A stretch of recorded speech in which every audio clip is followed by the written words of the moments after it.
Olá, sejam bem-vindos e bem-vindas. Eu sou Jennifer Thomas e esse é o Bagunça Organizada, o nosso guia para encontrar alguma ordem em meio ao caos ambiental.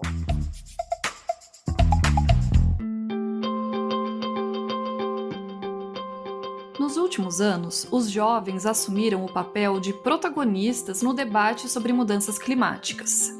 Desde quando a ativista sueca Greta Thunberg começou a fazer greves escolares às sextas-feiras, em 2018, crianças e adolescentes do mundo inteiro seguiram o seu exemplo. Além de lutarem pelos seus direitos, as crianças e os adolescentes estão entre os grupos mais vulneráveis aos efeitos da mudança do clima. Para conversar com a gente sobre a importância do olhar para a infância na agenda climática, hoje eu estou com a diretora de Relações Internacionais do Alana Foundation, Laís Fleury. Laís, seja bem-vinda. Conta um pouco para a gente sobre quem é você. Bom, muito prazer, muito obrigada por essa oportunidade de estar aqui com vocês. Bom, meu nome é Laís Fleury, eu sou a diretora de Relações Internacionais da Alana Foundation. Hoje eu moro no Oregon, nos Estados Unidos, mas trabalho no Alana já há 7 anos. Eu era a antiga coordenadora do programa Criança Natureza e agora eu estou desenvolvendo essa frente internacional aqui do Alana. Laís, o Alana, né, é uma organização que tem o objetivo de promover os direitos da infância. O Isso. que esse trabalho de vocês tem a ver com a discussão sobre mudanças climáticas? Na verdade, tem tudo a ver, né? Eu acho que hoje a gente tem dados assim que são muito impressionantes, que primeiro a gente precisa considerar, por exemplo, que as crianças elas representam 1/3 da população mundial. São 2,2 bilhões de crianças, né, que são as mais afetadas pelas mudanças climáticas e que são elas que irão se responsabilizar pelo planeta do futuro, né? Então, o que a gente advoga é que elas precisam estar no centro do debate. É uma questão de justiça climática mesmo. A gente não pode virar as costas para 1/3 da população mundial. E segundo a Unicef, 1 bilhão de crianças estão expostas pelo menos a um risco climático, que representa quase metade de toda a população infantil mundial. E quando eu digo risco climático, é inundação, seca, todos esses acidentes climáticos que a gente tem visto no mundo afora e no Brasil também, né? E acho que um outro dado importante é que a OMS, né, que é a Organização Mundial de Saúde, ela levantou que 1 a cada 4 mortes de crianças de até 5 anos está associada a fatores ambientais. De novo, são riscos como ondas de calor, seca, enchente, poluição do ar, que prejudicam principalmente as crianças, né? Então, assim, pelas crianças estarem numa fase bastante peculiar de desenvolvimento físico, psicológico, emocional, cognitivo, elas acabam sendo mais afetadas diretamente na sua saúde física e na sua saúde mental, nas suas oportunidades de ensino, de lazer também. Então, assim, por elas estarem nessa fase peculiar de desenvolvimento, é muito importante que elas estejam contempladas no centro do debate das mudanças climáticas, porque elas sempre são associadas, por exemplo, quando a gente pensa em criança e mudança climática, a gente sempre, não, a gente precisa olhar para as crianças porque elas vão herdar um planeta mais desafiante. Mas, na verdade, o que a gente está querendo trazer é que elas já são as mais afetadas hoje. A gente precisa garantir um futuro para as crianças no presente. A gente precisa atualizar esse olhar para o atual momento, porque elas já estão sendo as mais afetadas. Então, assim, o Alana, que tem, né, como missão, a gente advoga muito pelos direitos da criança, a gente não pode deixar de olhar para essa questão que é tão central hoje em dia, que é a emergência climática, né, e que as crianças hoje em dia já são as mais afetadas, como eu acabo de compartilhar com vocês alguns dados, que realmente são muito expressivos e traz a seriedade, né, deste assunto, no qual a Alana tem aí se articulado com outras organizações para, de fato, colocá-las no centro das ações climáticas. Vocês ajudaram a desenvolver a campanha Kids First, né, que é uma campanha da sociedade civil que coloca os interesses de crianças e adolescentes no centro do debate sobre a crise climática, que é um pouco do que você acabou de descrever aí pra gente, né? Então, esse colocar no centro do debate, o que isso significa na prática, né? Por que é importante ter um movimento específico para esse público? Então, acho que primeiro é importante dizer assim, em 30 anos da Convenção Quadro das Nações Unidas sobre Mudanças Climáticas, que é praticamente o órgão, né, foi delegado pela ONU para, enfim, desenvolver todas as COPs e também todas essas ações ligadas à mudança climática, nunca houve uma decisão que olhasse para as necessidades específicas das crianças no enfrentamento à crise climática. Então, assim, imagina, quando a gente pensa, né, que 1/3 da população nunca foi contemplada, nunca teve uma decisão que olhasse para elas, que a gente percebeu? Que o Alana fez? Né? A gente se juntou a outras organizações internacionais que também trabalham com clima, né, na área do meio ambiente e com os direitos das crianças. A gente começou a traçar estratégia desde o início desse ano de 2022, uma estratégia conjunta para como é que a gente pudesse fazer então uma incidência na COP27 para que as crianças fossem colocadas em primeiro lugar, principalmente a partir desse dado, né, de que nunca houve uma resolução. Então, assim, a gente criou esse movimento junto com essas outras organizações. E aí, uma das estratégias que a gente pensou foi de fato fazer uma campanha de comunicação, porque as pessoas precisam estar, elas precisam primeiro entender por que é importante falar de crianças, né? O que os direitos das crianças têm a ver com as mudanças climáticas, por que é importante falar sobre eles agora, é muito dentro dessa perspectiva, como eu já disse, né, de que a gente precisa garantir o futuro das crianças no presente. E daí, acho que um documento importante que a gente elaborou conjuntamente é o que a gente chama desse policy paper, que praticamente são sugestões concretas para que as crianças fossem representadas nas discussões, dentro de assuntos que já são discutidos na COP, que é perdas e danos, gênero, adaptação, entre outros. Então, assim, a gente chegou a construir, então, coletivamente esse documento. A gente levanta os dados, a gente explica por que é importante falar das crianças neste momento atual, e o que exatamente poderia ser feito para que as crianças, para que os direitos das crianças fossem honrados. E aí tem, assim, é um documento extenso, eu posso, acho que se as pessoas entrarem dentro do site da campanha, que chama Kids First, vai conseguir ter acesso a esse documento, mas a gente pede, assim, acho que alguns exemplos, né, que eu acho que eu posso trazer aqui. Primeiro, assim, para garantir a participação das crianças e a relevância, né, de se escutar as crianças e considerá-las em todas as ações, né, que envolve as mudanças climáticas. Alguém por exemplo, quando se define, por exemplo, um fundo de perdas e danos, que de fato a gente tem algumas medidas, né, alguma fonte específica para que protejam as crianças, né, principalmente as que estão no sul global, para que onde seus direitos sejam contemplados, ou seja, tem um olhar, um recorte especificamente para isso. Quando a gente trabalha e quando a gente olha para políticas que consideram gênero, é importante a gente olhar especificamente para as meninas. Então, assim, é o tempo todo a gente trazendo esse recorte das crianças em ações, em negociações que já estão em curso, né? Que já estão acontecendo. Que acho que foi um pouco esse o nosso papel.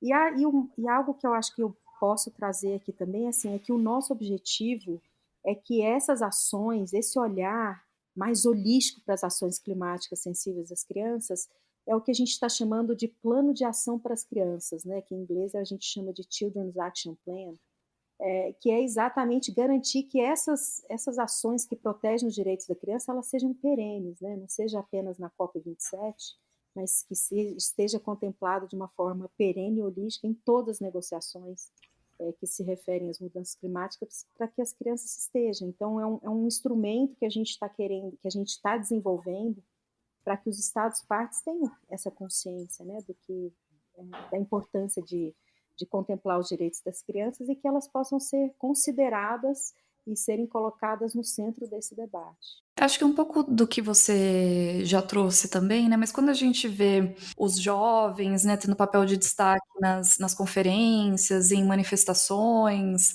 muito do que cresceu, né, depois que a Greta começou a fazer os protestos dela, às sextas-feiras, o discurso ele é sempre, né, que é um pouco disso que você trouxe, sobre o futuro, que elas vão herdar esse planeta, e elas também colocando, né, responsabilizando as decisões dos adultos como aquilo que vai ficar de consequência para elas. Uhum. Mas nesse sentido do que você trouxe, né, de pensar no presente, no atual para as crianças, quais são impactos que a gente nem percebe, né, que hoje interferem no desenvolvimento de uma criança, né, que interferem na infância, porque já são os efeitos da mudança do clima que a gente tem hoje? Por que é importante, né, ouvir as crianças? Por que é importante considerar as crianças na COP? E eu acho que esse ano, por exemplo, a gente teve alguns resultados exatamente fruto da participação das crianças. Como você disse, a sociedade civil tem tido um papel cada vez mais importante dentro dessas conferências, né? Tem muitos movimentos. Quando a gente vai na COP, por exemplo, a gente vê lá o grupo de jovens indígenas, por exemplo, o movimento indígena hoje em dia é muito jovem, muito feminino, inclusive, né? A gente vê muitos movimentos da sociedade civil, né? Comunidades indígenas, jovens, comunidades negras, por exemplo, também, né? Tentando, todo mundo ali tentando dar luz às suas questões, aos seus direitos, né? E esse ano, por exemplo, foi a primeira vez que a gente teve o Pavilhão da Criança e da Juventude, onde ocorreram muitos debates, reuniões com tomadores de decisão do mundo todo. E essa iniciativa ela foi tão importante. Hoje em dia a gente tem também na COP, hoje em dia dedicado, né, à juventude também. E essa ação, esse reconhecimento de ter um pavilhão da criança e da juventude na COP foi um divisor de águas, porque muitos debates aconteceram ali. E as crianças e os jovens, elas foram reconhecidas como agentes de mudança mesmo. Como a Greta, por exemplo, que teve, né, de acordo com a narrativa e com a linguagem dela e a atitude dela de fazerem as greves, né, toda sexta-feira, criou um movimento enorme, onde é mais uma participação da sociedade civil fazendo pressão e reivindicando pelos seus próprios direitos, né? E isso foi uma conquista na COP desse ano, por exemplo, porque essa foi uma recomendação, por exemplo, não só do Pavilhão da Criança e da Juventude, mas também a participação das crianças como agentes de mudança e como vozes importantes nas decisões, né, nas negociações, foi algo que foi reconhecido nessa COP. Como elas devem, como esse pavilhão, por exemplo, devem ter em todas as COPs e como as crianças são, sim, agentes de mudanças e seres, né, importantes de serem ouvidos nessas decisões, porque é um pouco o que a gente vê muito dos movimentos dizendo nada de nós sem nós, né? E as crianças têm muito a trazer, têm o seu olhar, elas têm muito. Lá na COP, por exemplo, a gente teve contato com uma delegação de crianças que foi patrocinada pelo governo do Egito, onde essas crianças participaram de vários eventos e tiverem a sua. E foi pela primeira vez também que aconteceu, por exemplo, o Francisco, que é um menino de 13 anos, é um ativista colombiano, conseguiu participar pela primeira vez de uma sala de negociações, onde ele trouxe as suas preocupações, trouxe algum o seu olhar propositivo e foi amplamente escutado, né? E, assim, e sensibiliza muito, né? Quando a gente vê as crianças ali também trazendo as suas participações, os seus olhares. Essas crianças, por exemplo, que participaram da delegação, todas elas já tinham um trabalho local em seus países muito relevante, já têm uma preocupação genuína com o que está acontecendo no mundo, e elas têm muita vontade de participar, de colaborar, de trazer ações assim proativas mesmo, né? Assim, desde plantação de árvores, desde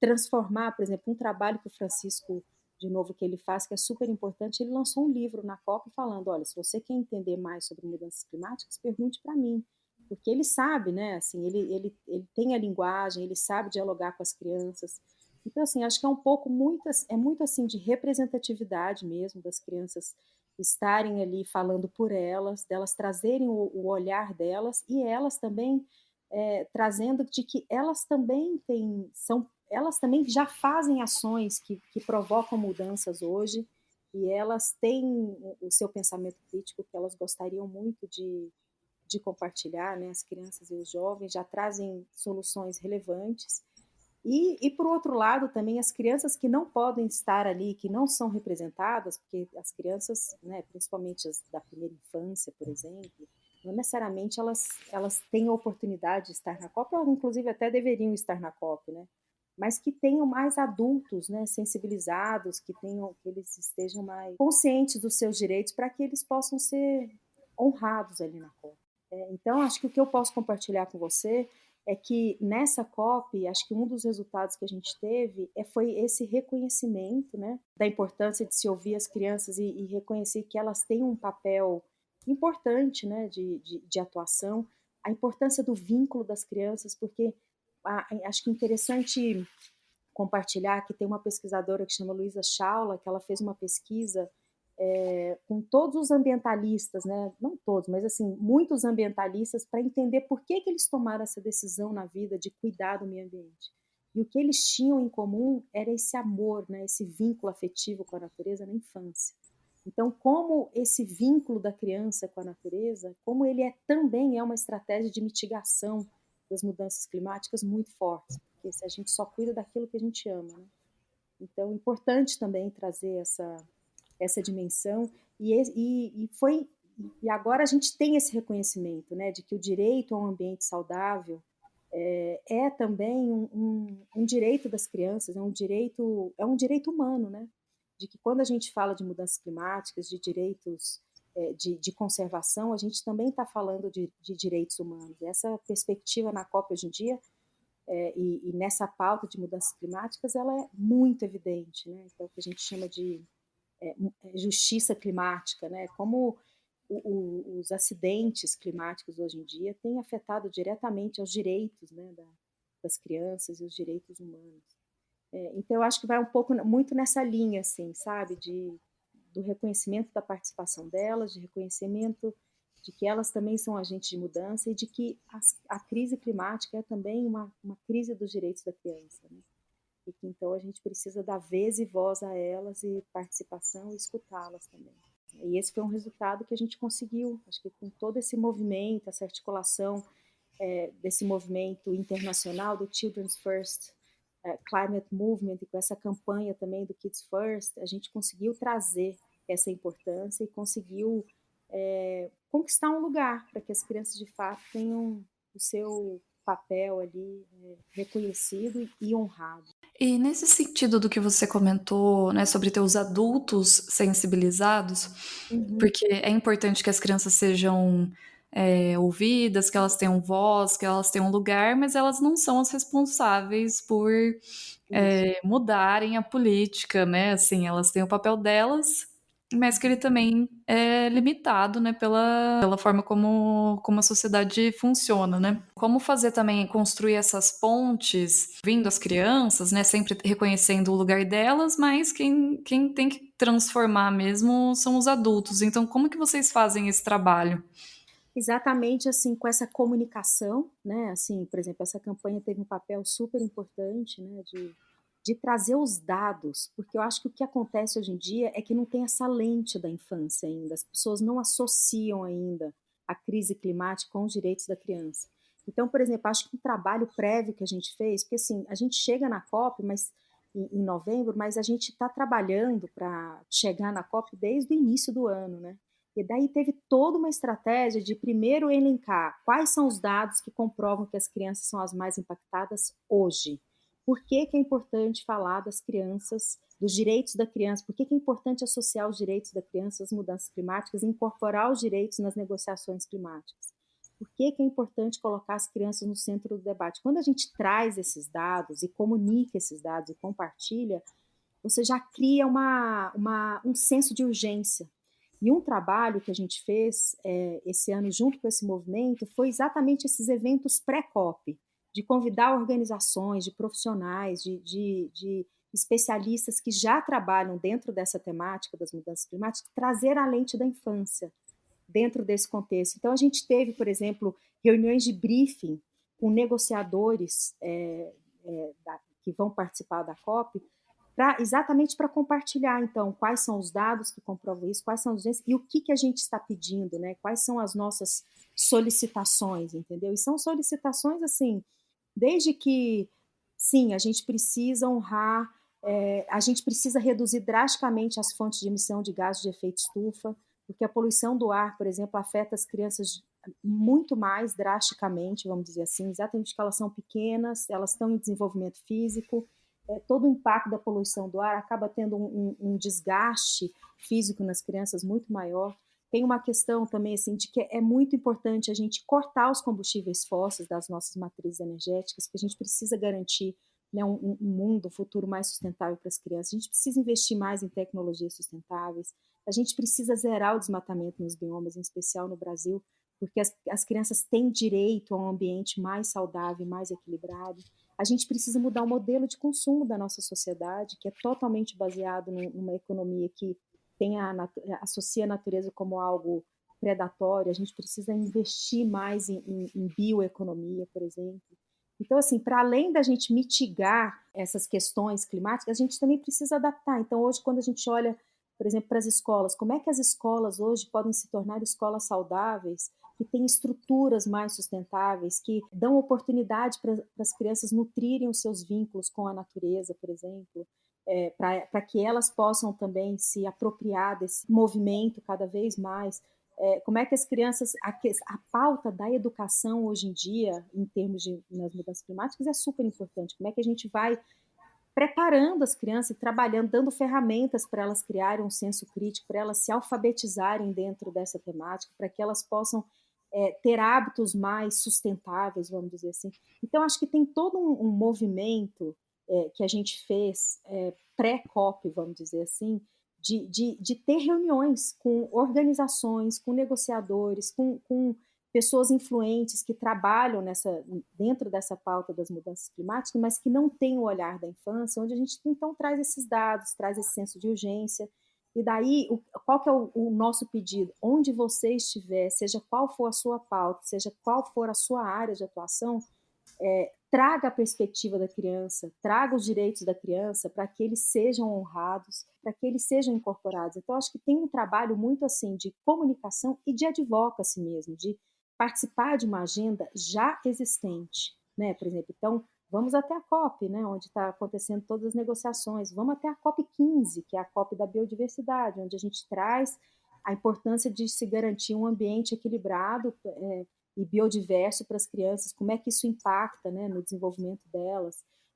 Então, assim, acho que é ocupando agendas já existentes, trazendo a lente da infância, trazendo dados que comprovam o nosso olhar, esse senso de urgência, e trazendo ações pragmáticas, né, assim, de que assim, é importante a gente investir mais em mobilidade ativa no entorno das escolas, por exemplo, para que essa redução, a poluição do ar seja menos. Por exemplo, existe uma pesquisa do Unicef que fala onde as crianças são mais afetadas, por exemplo, em relação à poluição do ar, é exatamente entre o caminho da casa até a escola, porque quando as crianças vão entrar na escola, tem um aglomerado ali de carros, né, para deixar as crianças na escola, por exemplo. Então, assim, existem ações que já estão sendo negociadas e que, se a gente traz a lente da infância, a gente acaba conseguindo honrar, né, os seus direitos. Então, acho que a resposta de uma forma mais pragmática é essa, assim, na comunicação, no advocacy, no lobby, de dar luz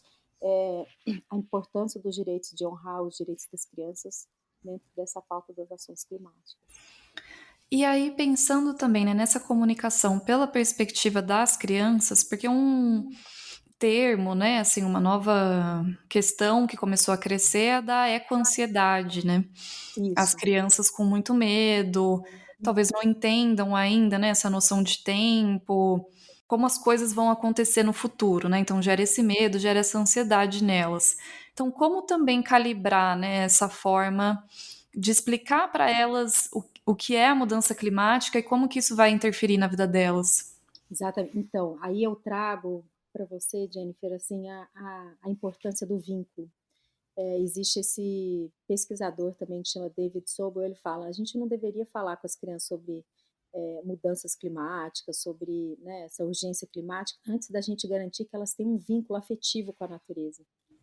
Porque essa importância de você se associar, de você estar na natureza de uma forma positiva, tendo experiências valiosas, construindo memórias afetivas, tendo né, uma conexão de pertencimento, de acolhimento e fora todo os benefícios emocionais, né, cognitivos que a natureza traz para a criança, eu acho que isso é um primeiro passo e um primeiro ponto muito forte que a gente precisa investir, porque as crianças hoje em dia mal estão tendo oportunidade, principalmente as crianças que moram em contextos urbanos, né, que é o que a gente chama de déficit de natureza, isso. Que é exatamente isso, assim, as crianças nem estão conseguindo ter a oportunidade de ter contato com a natureza, e a gente já chega para elas e fala que, né, assim, a natureza está ameaçando a vida delas. Então, acho que, em primeiro lugar, a gente precisa nutrir o vínculo da criança com a natureza, no sentido de dar oportunidades a experiências importantes, saudáveis, positivas, para que, de fato, elas associem a natureza como algo bom, afetivo, algo que é essencial para o desenvolvimento dela e algo que faz parte das memórias afetivas dela, né? É um primeiro fator muito importante que a gente precisa equilibrar. E segundo, a forma como a gente vai apresentando isso para elas, não só como que é uma ameaça muito grande à vida delas, mas também o que é possível fazer, caminhos propositivos, o que está ao alcance. E trazer também que essa é uma responsabilidade compartilhada, né? Não depende só dela, depende dos adultos, depende da família, depende da sociedade, depende da iniciativa privada, depende de políticas públicas, do governo, que essa não é algo que compete só a elas, né? Que tem muita gente olhando para isso. E, no fundo, elas estão numa fase que elas deveriam ser protegidas, né? Mas, ao mesmo tempo que elas estão sendo protegidas, é importante também elas terem noção do que está acontecendo, mas que a gente vai fazendo isso de uma maneira mais adequada, com uma linguagem mais simples, mas sempre trazendo formas propositivas de como que a gente pode lidar com esse problema. Não trazendo só o senso de urgência e o que de fato está acontecendo no mundo. A gente não pode aliená-las do que está acontecendo no mundo, mas a gente pode dar vez e voz a elas. Primeiro delas, né, compartilhar toda essa fobia, porque hoje em dia as crianças sentem. Ontem mesmo estava preenchendo um formulário com a minha filha, que tem 11 anos, e falou assim: olha, o que você sonha para você no mundo? Assim, quais são os seus sonhos? Ela falou: um sonho que eu tenho é voar. O segundo sonho que eu tenho é acabar com a crise climática. Você vê que as crianças, exatamente porque esse assunto está tão presente, né? Elas escutam sobre isso em tantas esferas, em casa, na escola, né? Por onde elas percorrem, que elas acabam trazendo esse senso, né? Esse senso de responsabilidade para elas. A gente precisa colocar isso no lugar certo na vida delas, né? Elas não são as que estão causando e a gente consegue. Existem caminhos possíveis, né? Existem medidas que podem reverter. A gente está trabalhando para isso. Aí eu até falei para minha filha, eu falei: mamãe, eu falei: Alice, mas você não precisa se preocupar com isso. A mamãe está trabalhando para isso, né? Tem muitas iniciativas, o governo está olhando para isso. Ela falou: mas então por que não resolve logo? Cria um pouco essa fobia, né? Mas é porque né, é uma questão complexa, então acho que a gente precisa, de fato, assim, trazer não só a dimensão de urgência, mas também trazer caminhos possíveis e dar oportunidades para as crianças extravasarem, né, assim, de compartilhar as suas emoções, as suas percepções, as suas fobias, mas também dar oportunidade para elas trazerem soluções, né, trazerem campos de ação e dentro dessa perspectiva de que é uma responsabilidade compartilhada, não compete só. Com certeza. E, Laís, para a gente começar a fechar, né, nesse sentido que você trouxe da criação de vínculos, quais são dicas práticas que você dá, né, para incentivar essa construção? Uhum. Primeiro eu convidaria as pessoas a visitarem o site do programa Criança e Natureza, porque eu acho que ali tem muitas fontes, assim, tem muitas fontes concretas, conceituais, científicas, sobre como é que a gente pode, então, nutrir, né, o vínculo da criança com a natureza. E eu acho que existem, assim, diferentes dimensões, né?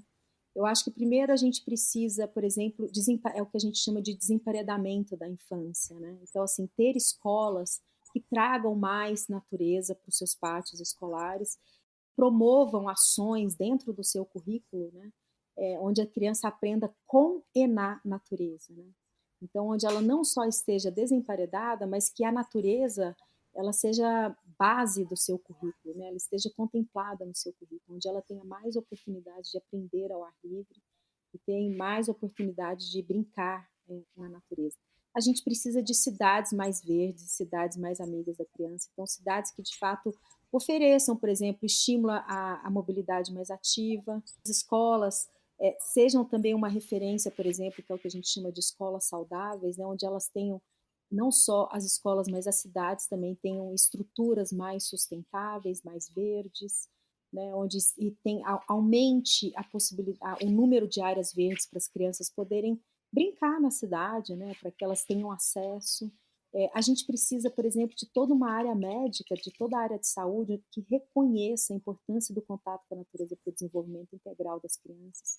Então, que a gente tenha cada vez mais agentes de saúde, pediatras, que prescrevam a natureza para as crianças, né? E a gente precisa, por exemplo, na área ambiental, garantir, por exemplo, o Brasil tem muitas unidades de conservação, né? Muitas áreas de conservação, para que elas tenham cada vez mais estrutura para receber as famílias, para acolher as famílias. Então, e aí, assim, eu acho que dentro do dia a dia das crianças, né, para que a gente possa olhar, por exemplo, na materialidade, quais são os tipos de materiais que a gente oferece para as crianças brincarem? Será que eles são mais naturais? Será que são materiais mais plásticos, né? Será que as crianças precisam desses materiais plásticos para elas poderem brincar? Talvez alguns caminhos que elas fazem de carro, será que não dá para a gente levar as crianças a pé até a escola? Ou, de repente, um trecho, né? Organizar grupos menores para que as crianças possam ir caminhando em conjunto para a escola, ao invés de usar carro. Por exemplo, quando a gente for pensar aí dicas mais práticas no dia a dia, quando a gente for pensar numa festa de aniversário, será que a gente não poderia pensar, por exemplo, num piquenique, num parque ao ar livre, onde as crianças possam brincar livremente, ao invés de fazer num lugar fechado? Então, assim, eu acho que tem várias formas, né? Assim, tem várias formas da gente poder ir nutrindo o vínculo das crianças, né, com a natureza, em todas as dimensões, né? Assim, desde do seu dia a dia até levar esse olhar para políticas públicas mesmo. São dimensões diversas e que tem, acho que uma outra fonte que eu acho que eu posso compartilhar com vocês é o filme O Começo da Vida 2, que está no Netflix, que traz também, assim, iniciativas, traz pesquisadores, né, do mundo todo compartilhando as evidências científicas da importância do contato da criança com a natureza, mas também traz essa dimensão prática, né, de projetos que já existem, projetos simples que possam nutrir esse vínculo da criança com a natureza em diferentes áreas, né? Acho que ali também é uma outra fonte, assim, de inspiração, como que a gente pode contribuir para que tenha mais natureza na vida das crianças e que tenham mais crianças na natureza. Legal, Laís. Super obrigada pelo papo. Obrigada por participar aqui do podcast. Obrigada a você, Jenny. Foi um grande prazer. Chegamos ao fim do nosso episódio. Muito obrigada a quem nos ouviu até aqui e também ao Edgar Maciel, que assina a edição de áudio desse podcast. Sigam o Nosso Impacto nas redes sociais para acompanharem os próximos episódios. Até a próxima!